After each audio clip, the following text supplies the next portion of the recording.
Today. Before we get started, I want to share with all of you a media conference that I did in Ottawa this morning, which is to say that today is a really great day for Canadians. We have now created over 1 million jobs in Canada.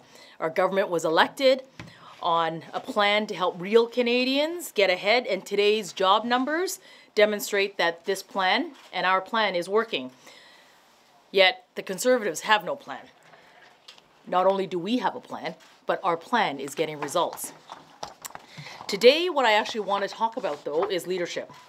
A nation's leader has a responsibility to make smart, balanced, and strategic decisions on behalf of Canadians.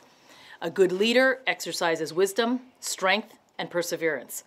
A good leader does not give up when the going gets tough and is never reckless, because a good leader knows that they are responsible for the well-being of millions of Canadians from coast to coast to coast. China is Canada's second largest trading partner, and we share strong people-to-people ties with almost 2 million Canadians of Chinese descent living here. From Dr. Norman Bethune traveling to China to provide medical services to Chinese soldiers during World War II, to Canada going against international trade embargoes to supply wheat to China for humanitarian assistance in the 1960s, to the historic trip in 1973 when Prime Minister Pierre Elliott Trudeau became the first Prime Minister of Canada to visit China, to 2016 when meetings took place between Prime Minister Justin Trudeau and Premier Li and President Xi. The bond between Canada and China runs deep. And I believe that people in both countries respect and treasure this bond. It is no secret that the diplomatic relations between our countries have been strained in the past few months. But our relationship is best represented by old Chinese proverbs like 如高山一樣可以經歷風吹雨打 and 如流水一樣源遠流長. Which is why I was very disappointed to hear Andrew Scheer's speech on his unrealistic ideas for foreign policy if the Conservatives were to be elected.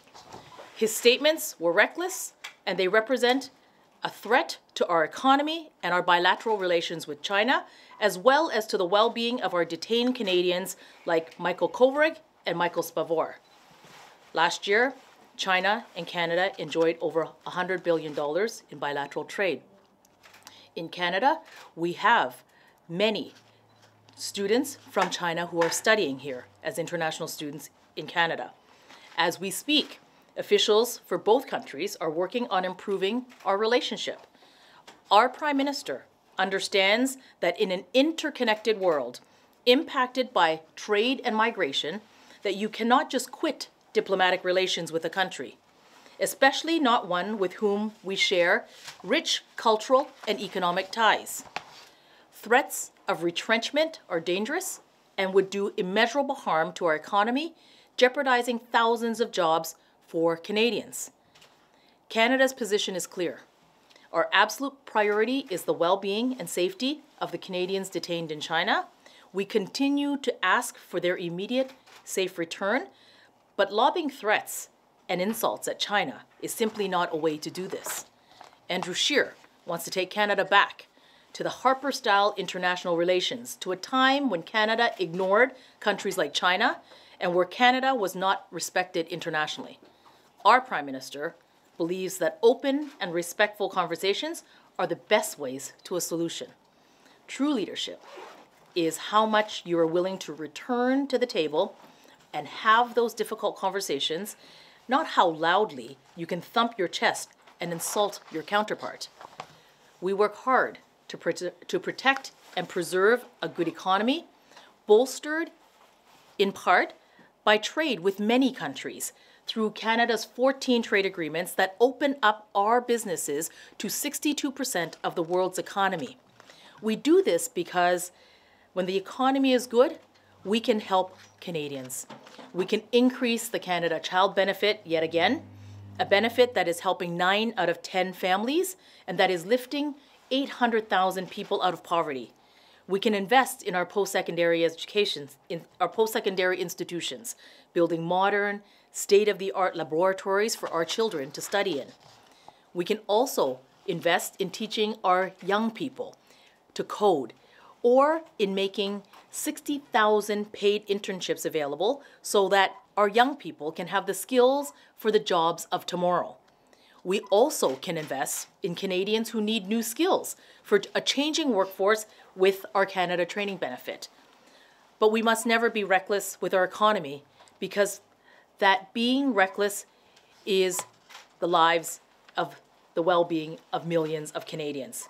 As a true leader, as a wise leader, a respected leader, would never do that. Thank you very much. I will take questions. Okay, so what are you worried about Mr. Xie?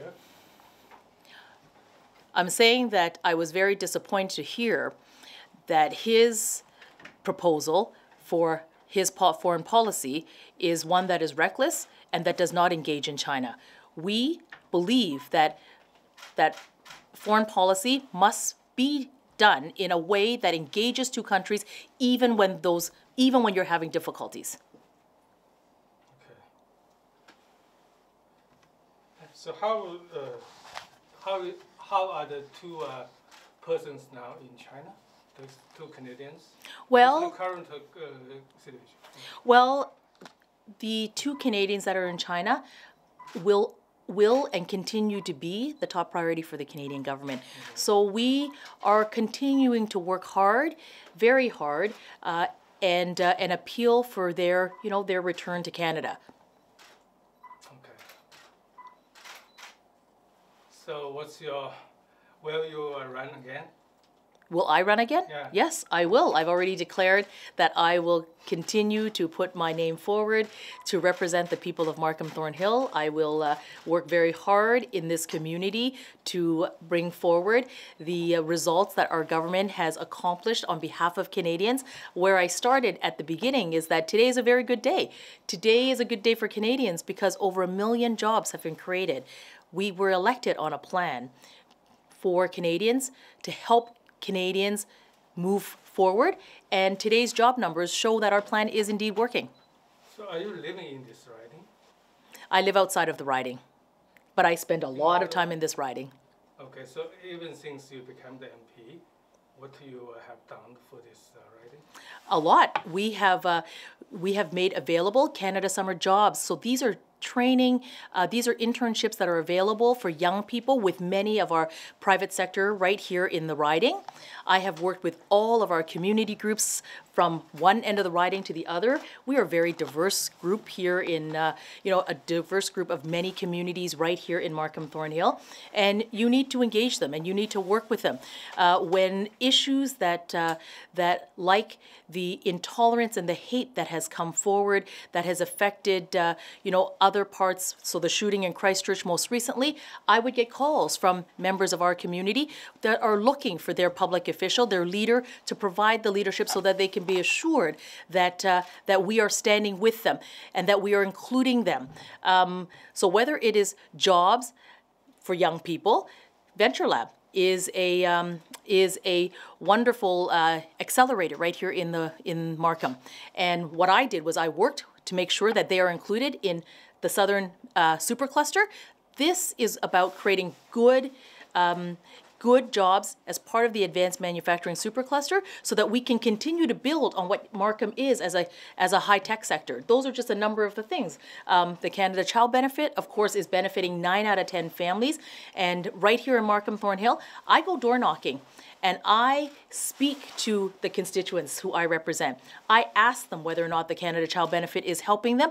Is it helping them with a little extra to help them get by? And the answer is yes. Okay. Last question is, may I know where you live? Far from this riding? It takes me 20 minutes to come here to this office. Okay, thank you very much. Minister, as we know, the trade war between U.S. and China is escalating. So, as a Minister of Small Business, What's your comment? Well, I'm not going to speculate on what is taking place between the two countries, but what I will say is that we will continue to work hard for our Canadian business. You asked me a question, as the Minister for Small Business and Export Promotion. While in this file, I have traveled across the country, met over 5,000 businesses, and my job is to help our businesses start, it's to help them grow, and it's to help them also grow through exporting, which means helping them get access to the 1.5 billion customers in the global marketplace.